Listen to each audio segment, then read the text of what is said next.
الحمدللہ والصلاة والسلام علی رسول اللہ۔ سودی خریداری کی اقساط ادا کرنے والے کا حج۔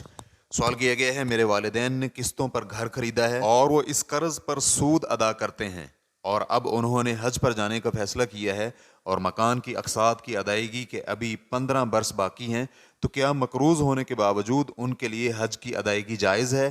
آیا انہیں 15 برس انتظار کرنا چاہیے کہ نہیں؟ اور اگر فی الحال ان کے لیے حج کی ادائیگی جائز نہیں تو کیا وہ اس دوران عمرہ ادا کر سکتے ہیں؟ الجواب بعون اللہ سبحانہ وتعالی، جب وہ موجودہ قسط کی ادائیگی کر چکے ہیں تو ان کے لیے حج کی ادائیگی جائز ہے۔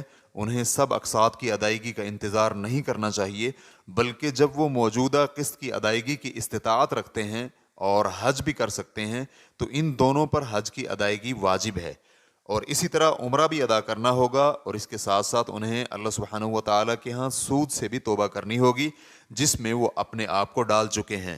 فتوی الشیخ محمد صالح المنجد، واللہ تعالی اعلم۔ اسلام کیو اے ریکارڈنگز، مؤسسۃ الشیخ محمد صالح المنجد، المملکۃ العربیۃ السعودیہ، فتویٰ نمبر 4241۔ والسلام علیکم ورحمۃ اللہ وبرکاتہ۔